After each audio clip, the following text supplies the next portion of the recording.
प्रगति चतुर्वेदी। खबरों की शुरुआत करेंगे, लेकिन उससे पहले एक नजर इस वक्त की हेडलाइंस पर। बिहार विधानसभा कार्यवाही शुरू होने से पहले आरजेडी का हंगामा। आरजेडी विधायकों और कार्यकर्ताओं ने किया हंगामा। लॉ एंड ऑर्डर को लेकर किया जमकर हंगामा। देश भर में एक बार फिर से बढ़ने लगे कोरोना के नए आंकड़े। कोरोना को लेकर स्वास्थ्य विभाग अलर्ट। बिहार में कोरोना के 350 से भी कम मरीजों की संख्या। निजीकरण के खिलाफ बैंक कर्मचारियों की हड़ताल जारी। जामताड़ा में धरने पर बैठे बैंक कर्मचारी। मांगे पूरी नहीं होने पर आंदोलन की दी चेतावनी। समस्तीपुर में अपराधियों के हौसले बुलंद। अपराधियों ने कालिका ईद में चौकीदार को मारी गोली। बाइक सवार अपराधियों ने दिया घटना को अंजाम।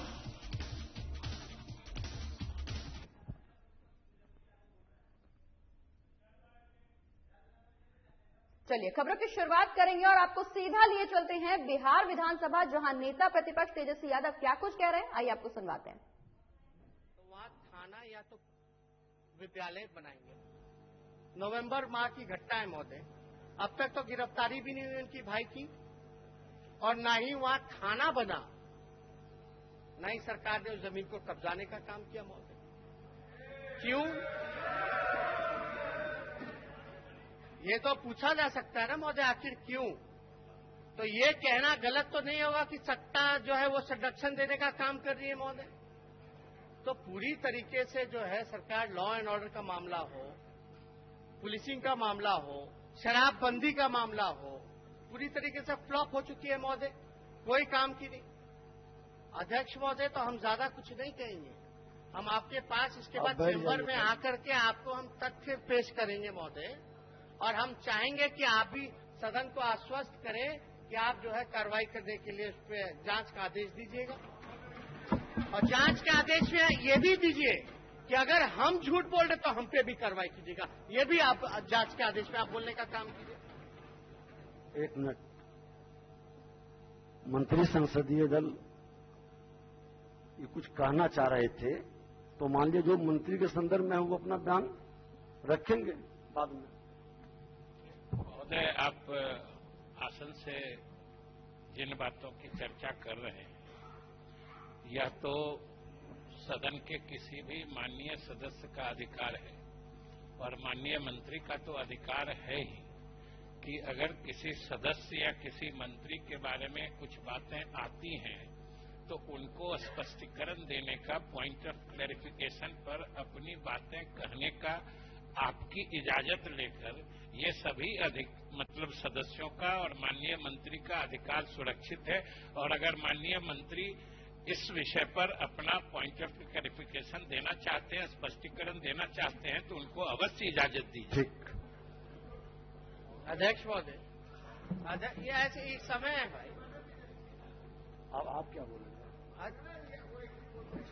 महोदय, कल जो सदन में जो असंसदीय भाषा का प्रयोग किया गया, उसके लिए मैं चाहेंगे नेता प्रतिपक्ष से कि सदन में कम से कम क्षमा याचना तो करना चाहिए, माफी तो मांगना चाहिए। इतना लंबा चौड़ा भाषण सिद्धांत की बखार रहे हैं, अनुशासन की बखार रहे हैं, और सदन के बारे में बता रहे हैं, सम्मान के बारे में बता रहे हैं, लेकिन जो असंसदीय भाषा का प्रयोग किए महोदय, इसके लिए तो इन्हें माफी मांगना चाहिए। फिर महोदय, इसके लिए इतना लंबा चौड़ा भाषण दे रहे हैं और संसदीय भाषा का कल प्रयोग किए महोदय। पूरा देश ने देखा है, पूरा जनता ने बिहार को देखा है। हम उनके पिताजी के साथ 74 आंदोलन में जेल रहे हैं, और 5 वर्ग के महोदय हम विधायक हैं, और हमारे सम्मान को ये ठेस पहुंचाया है महोदय। और असंसदीय भाषा के लिए महोदय इनको क्षमा मांगना चाहिए, इतना लंबा चौड़ा भाषण दिए। अध्यक्ष महोदय, काश मंत्री जी जो है सही जवाब दे सकते थे, दे नहीं पाए। कोई सवाल का जवाब नहीं रहता है। बैठिए, अभी मेरा समय, अब बैठ जाइए ना स्थिर से। आप मंत्री हैं, गरिमा का तो थोड़ा ख्याल रखिए। बैठिए, बैठिए। यही सब कारण है ना महोदय, कारण यही सब है, यही कारण है। क्या कहना महोदय? हमने जो जवाब दिया पूरी सत्यता के साथ माकूल जवाब दिया। अध्यक्ष महोदय, अगर इनकी कोई पूरा, आपने तो पूरा कहा कि जो इनको और चाहिए सो जवाब देंगे, लेकिन सवाल जवाब सवाल का नहीं है। सवाल सम्मान को ठेस पहुंचाना है, सवाल मर्यादा और गरिमा को ठेस पहुंचाना है महोदय।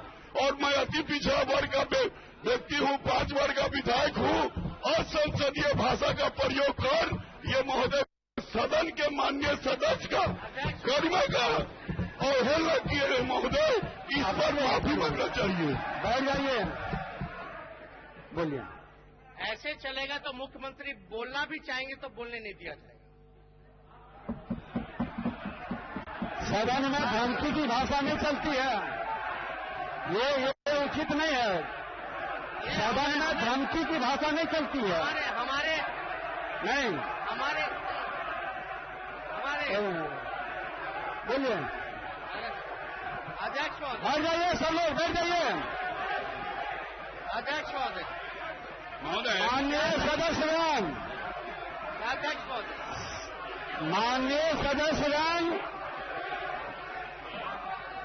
माननीय सदस्यगण बैठ जाइए। किसी की आवाज सुनाई नहीं पड़ेगी, बैठ जाइए। माननीय नंदकिशोर यादव जी, सभी लोग बैठ जाइए, बैठ जाइए। एक आग्रह करेंगे कि सदन के अंदर धमकी की भाषा नहीं चलती है, मर्यादित भाषा ही प्रोसीडिंग के अंदर जाएगा।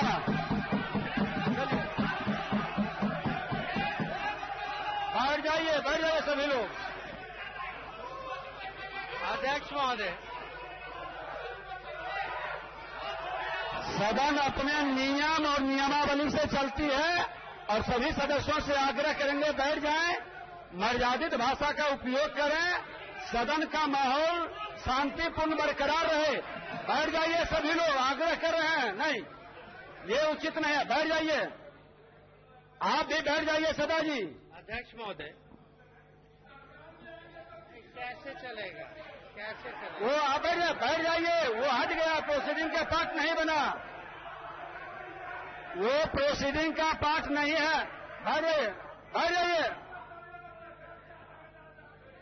बैठ जाइए।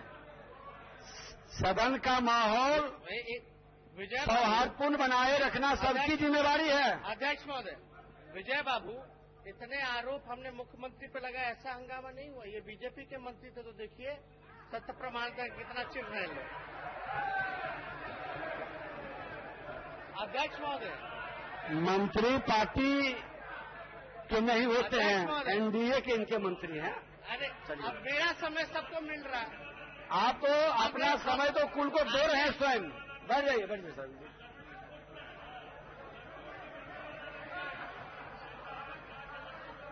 चलिए बोलिए। अब आपका समय मात्र 7 मिनट बचा है। अध्यक्ष महोदय, शुगर मिल बेचवा दिया जा रहा है, औने पौने दाम पे बेचवा दे रहा है। इनको चिंता नहीं है। सब लोग चर्चा करिए। उन्होंने मेरे को लेके बोला तो जवाब तो देंगे। और हमने क्या बोला कि कैसे कैसे मंत्री बना देते हैं लोग। निमंत्रण कैसे में क्या आपत्ति है भाई? कैसे असंसदीय का नहीं, ये गलत। फिर आप उधर मत देखिए, कैसे बोलते हैं आप नेता प्रतिपक्ष उधर में आसन की ओर देखिए, बोलते आसन की ओर देखिए। आप डायरेक्ट कहाँ लाइन जोड़ने लगते हैं? आप आसन की ओर देखिए, उधर कहाँ देखने लगे?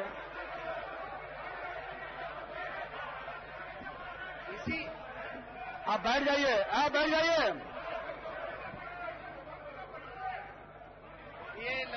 भी बैठ जाइए।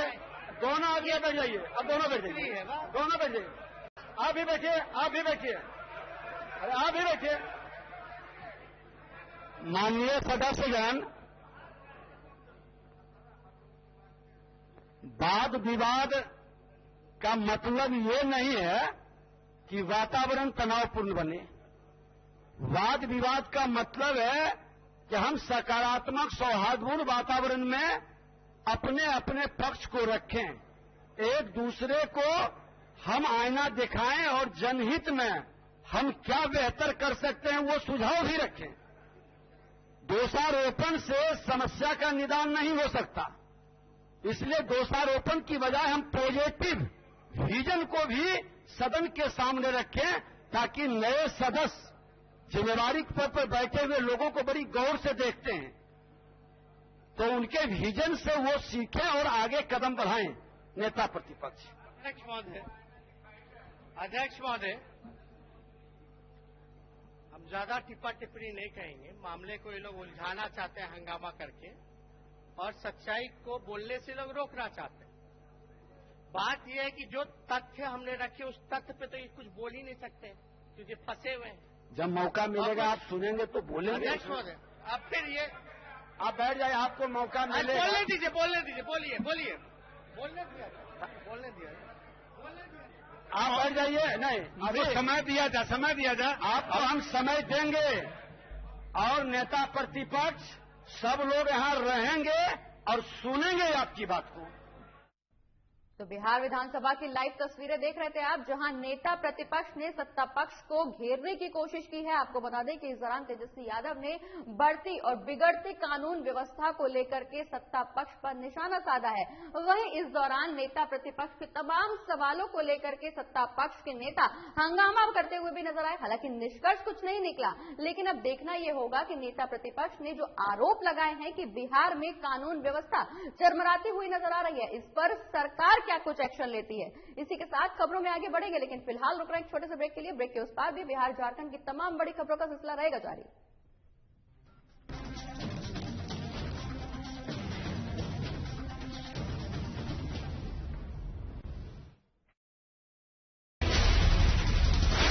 बिहार झारखंड के साथ देश दुनिया की हर बड़ी खबर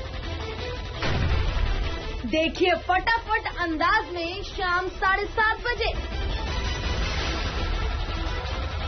खबरें सुपरफास्ट सिर्फ साधना प्लस पर।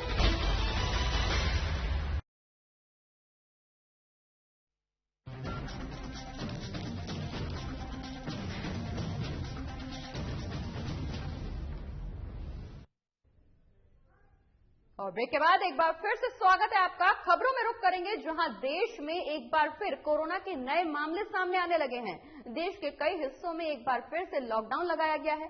ऐसे में बिहार के स्वास्थ्य मंत्री मंगल पांडे ने कहा कि बिहार में स्वास्थ्य विभाग शुरू से ही कोरोना को लेकर गंभीर रहा है। इसे लेकर पिछले साल से अब तक विभाग की तरफ से गंभीरता से काम भी किए जा रहे हैं, और उसी का नतीजा है कि बिहार के अंदर 350 से भी कम मरीज देखने को मिल रहे हैं। आज बिहार के 6 जिले ऐसे हैं जहां कोरोना के एक भी मरीज नहीं है। वहीं सूबे में कोरोना के रिकवरी रेट 99.29% है। आगे उन्होंने ये भी कहा कि बीते दिनों में कोरोना के बढ़ते प्रभाव को देखते हुए हम सभी परिस्थितियों पर नजर रखे हैं, साथ ही उस पर काम भी किया जा रहा है। वहीं स्कूलों के बंद करने के सवाल पर उन्होंने कहा कि राज्य सरकार का सीएमजी समय पर इसकी समीक्षा करता है, जरूरत के अनुसार इस पर फैसले लिए जाएंगे।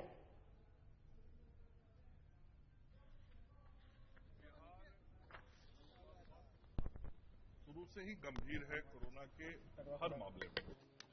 पिछले साल से जब से शुरुआत हुई है और आज तक हर कदम पे बहुत गंभीरता के साथ हम लोगों ने काम किया है, बहुत जिम्मेवारी के साथ, और उसी का आज परिणाम है कि बिहार के अंदर 350 से भी कम कोरोना के मरीज राज्य के अंदर हैं। आज 6 जिला ऐसा है जहां 0 मरीज है और रिकवरी रेट 99.29% है। लेकिन विगत कुछ दिनों में देश के दूसरे राज्यों में जब कोरोना का प्रभाव बढ़ता हुआ दिखा, तो हम सब लोग सभी परिस्थितियों पर नजर रखे हुए हैं और परिस्थितियों के आलोक में हम लोग काम भी कर रहे हैं। लगातार जो हमारा टेस्टिंग है, उस टेस्टिंग के काम को हम जारी रखे हुए हैं। और जब इधर के दिनों में कुछ सर्ज हुआ दूसरे राज्यों में, हमारे विभाग ने यह निर्णय किया कि आगे आने वाले समय में हम टेस्टिंग की संख्या को और बढ़ाएंगे।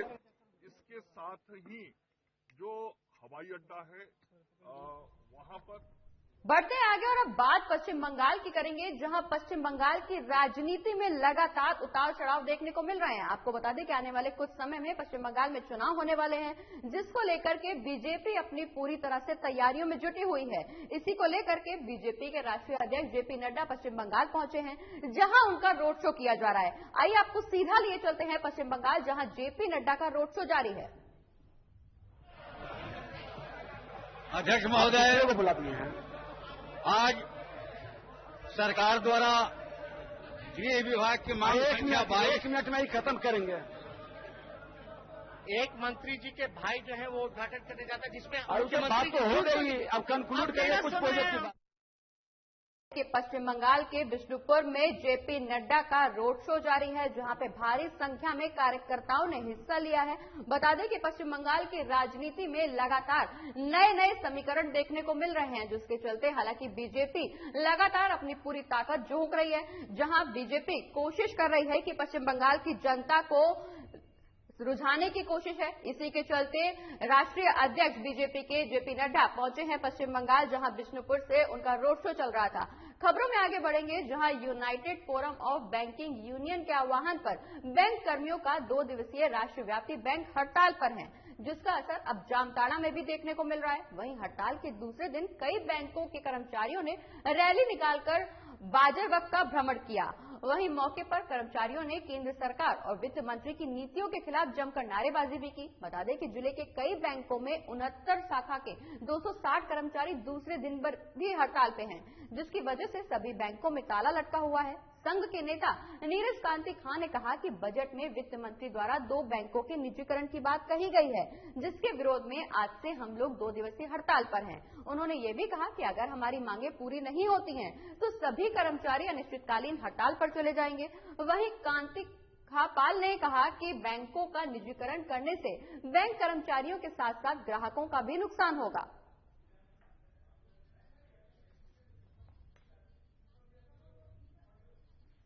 जो लोग 200 रुपया कभी निकालने आते हैं, कभी 100 रुपया जमा करने आते हैं, उनको 5,000 10,000 मिनिमम बैलेंस रखना होगा। चार्जेस कटेंगे फिर, और ऊपर से सबसे बड़ा बात, इसमें आम पब्लिक की सबसे ज्यादा इफेक्ट होगा इससे। और हमारा हड़ताल धरना पूरी तरह से सफल हुआ है, और इसमें लगभग जामताड़ा में 2 दिनों में 200 करोड़ के व्यवसाय का नुकसान हुआ है। हमारा 15 और 16 मार्च को बैंक का हड़ताल है। बैंकों का, सरकारी बैंकों का निजीकरण का जो फैसला केंद्र सरकार द्वारा लिया गया है, अभी उनके द्वारा बोला गया है कि 2 सरकारी बैंकों का निजीकरण किया जाएगा। आगे ये प्रोसेस चलता रहेगा। उसी का विरोध में हमारा ये 2 दिन का सांकेतिक हड़ताल है। यदि हमारी मांगे नहीं मांगी गई तो हम अनिश्चितकालीन हड़ताल में चले जाएंगे। और बैंकों के निजीकरण के नीति के खिलाफ 2 दिवसीय हड़ताल पर हैं बैंक कर्मचारी। आपको बता दें कि यूएफबीयू के बैनर तले सामूहिक रूप से बैंक कर्मचारियों ने हड़ताल की है। मौके पर कर्मचारियों ने बैंकों के निजीकरण की नीति वापस लेने की मांग भी की है। इसके अलावा उन्होंने जन विरोधी बैंकिंग सुधार पर भी रोक लगाने की मांग की है।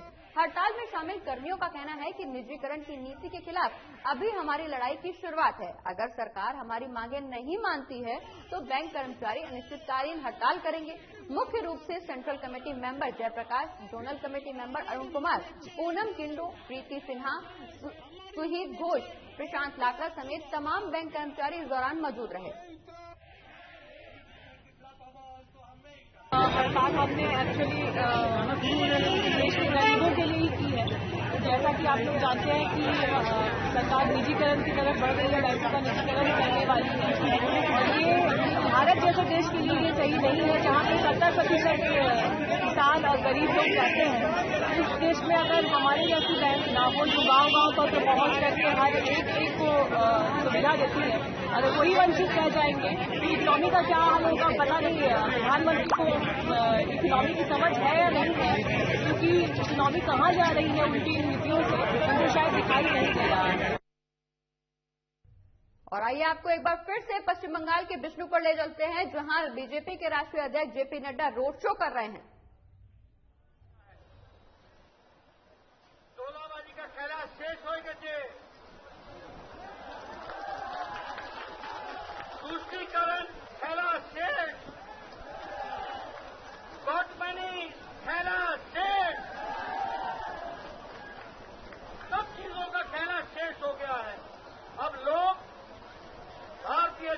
पार्टी के नेतृत्व में असूल परिवर्तन के लिए चल पड़े हैं, इसको हम समझें। और असूल परिवर्तन में युवाओं को रोजगार, आर्थिक दृष्टि से विकास की योजना, भय मुक्त बंगाल और तीव्र गति से आगे बढ़ने वाला बंगाल, जहां नो कटमनी, नो टोलाबाजी, नो तुष्टीकरण, सबका साथ, सबका विकास, सबका विश्वास। इसलिए आपसे मैं निवेदन करने आया हूं, ममता जी के खेला शेष हो गया खेला शेष। अब हमको भारतीय जनता पार्टी के नेतृत्व, और ये हमारे तन्मय घोष है ना, ये विष्णुपुर से है, इनको पूरा साथ देना है। देंगे ना? देंगे? तो पीछे से आवाज नहीं आई। देंगे ना? मित्रों, मैं यही आपसे कहने आया हूं, पूरी ताकत से आप इनको विजय हासिल कराएं। और जो मैं माहौल देख रहा हूं, वो इस बात को बता रहा है कि आपने तय कर दिया। मैंने सोचा किया, जिस तरीके से साथ लोग घरों से बाहर निकल साथ ले रहे थे, वो बता रहा था कि उनका मन तय कर चुका है कि ममता जी को घर बैठाना है और भारतीय जनता पार्टी को साथ। आप सबका बहुत बहुत धन्यवाद। जय भारत, जय बंगाल। तो बिष्णुपुर से लाइव तस्वीरें देख रहे थे आप, जहां जेपी नड्डा ने इस दौरान ममता दीदी पर जमकर निशाना साधा है। वहीं पश्चिम बंगाल की जनता को रुझाने की कोशिश की है। इस दौरान जेपी नड्डा सबका साथ, सबका विकास, सबका विश्वास की बात भी कहते हुए नजर आए। आपको बता दें कि पश्चिम बंगाल समेत आने वाले समय में 5 राज्यों में चुनाव होने हैं, जिसको लेकर के ये रोड शो पश्चिम बंगाल में करने पहुंचे थे बीजेपी के राष्ट्रीय अध्यक्ष जेपी नड्डा, जहां उन्होंने जनता को रुझाने की कोशिश की, साथ ही बीजेपी के पक्ष में अपना वोट देने की भी अपील की। खैर, खबरों में रुक करेंगे राजधानी रांची का, जहां बीएनआर चौड़ा के होटल में आज वेटरनिटी डॉक्टरों की ट्रेनिंग प्रोग्राम का उद्घाटन करने कृषि एवं पशुपालन मंत्री बादल पत्रलेख पहुंचे। इस दौरान बादल पत्रलेख ने कहा कि वेटरनिटी डॉक्टरों के फ्रेशर बैच के ट्रेनिंग प्रोग्राम है, जिसमें विभाग की तरफ से पशुओं की चिकित्सा के संबंध में डॉक्टरों को ट्रेन किया जाएगा। वहीं कई क्षेत्रों में अलग अलग प्रकार के कई गंभीर बीमारियां पशुओं को होती हैं। चिकित्सकों को इलाज के दौरान क्या कुछ समस्याएं आती हैं, इन सब चीजों को लेकर विभाग के द्वारा उन्हें ट्रेनिंग दी जाएगी। आगे बादल पत्रलेख ने यह भी कहा कि विभाग लगातार अपनी तरफ से कोशिश कर रहा है। वेटरनिटी चिकित्सा के क्षेत्र में हमने जो महारत हासिल की थी, उसे वापस हासिल करें, उस सामान को हम विभाग को वापस दें। वहीं कार्यक्रम में पशुपालन विभाग की डायरेक्टर नैन्सी सहाय भी मौजूद रहीं। इस दौरान नैन्सी सहाय ने कहा कि यह 4 दिवसीय ट्रेनिंग है, जिसमें डॉक्टरों को कई तकनीकी पहलुओं से ट्रेनिंग दी जाएगी। लंबे समय से किसी भी तरह की ट्रेनिंग नहीं दी गई थी, जिसके चलते अब एक बार फिर से डॉक्टरों को ट्रेनिंग दी जाएगी।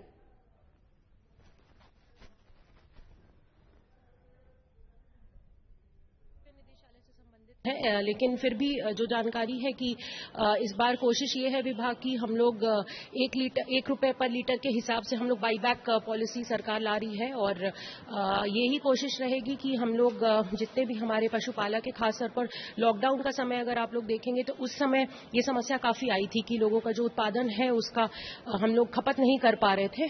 जिलों में भी हमने देखा, यहाँ भी देखा, तो उसके लिए सरकार कटिबद्ध है और आशा है कि डेयरी प्रोडक्शन में, इस बार दूध के प्रोडक्शन में हम लोग अच्छा खासा हम लोग काम कर पाए।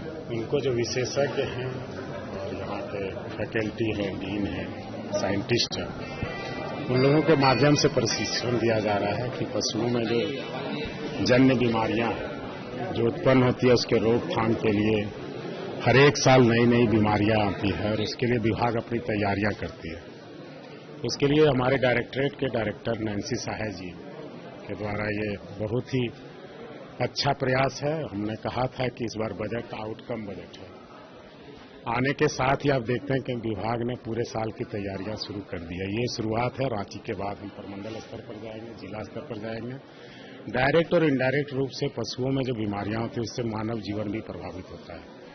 उन सब के लिए रोकथाम के लिए यहाँ पर 4 दिनों का प्रशिक्षण 500 डॉक्टर्स को दिया जाएगा और उसके माध्यम से सोसाइटीज में जो इस तरह की बीमारियां आती है, आप जानते हैं कि जीवन में जो गांव में लोग रहते हैं उनके जीवन में पशुओं का बहुत।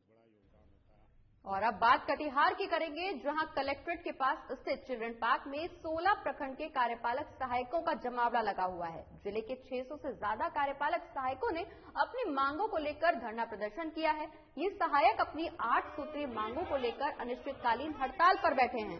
आपको बता दें कि सहायकों ने निजी कंपनी बेल्ट्रॉन द्वारा ली जाने वाली दक्षता परीक्षा पर सवाल उठाया है। इन्होंने मांगों को पूरी न किए जाने पर सरकार को आपदा की चेतावनी भी दी है। लोगों का कहना है कि 10 साल पहले ही परीक्षा में पास होकर कई विभागों में कार्यपालकों का चयन हुआ था। सरकारी स्तर से हुए इस चयन के बाद अब दोबारा बेल्ट्रॉन कंपनी की दक्षता परीक्षा ली जा रही है, जिसका विरोध किया जा रहा है।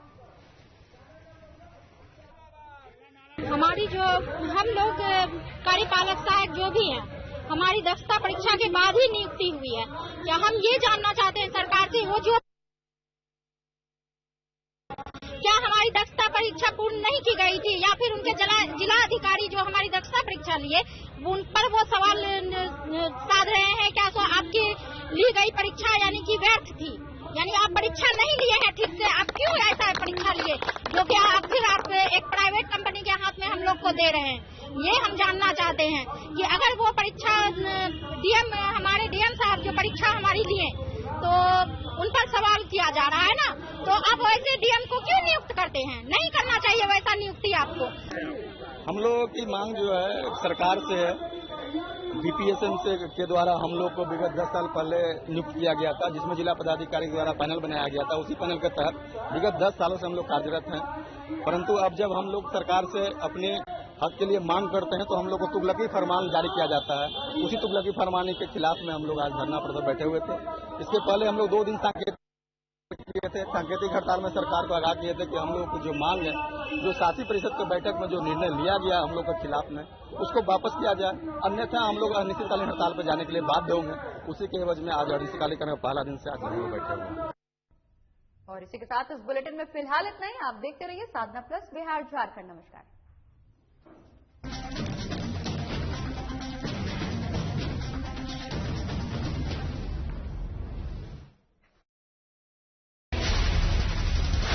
बिहार झारखंड के साथ देश दुनिया की हर बड़ी खबर देखिए फटाफट अंदाज में शाम 7:30 बजे। खबरें सुपरफास्ट सिर्फ साधना प्लस पर। आप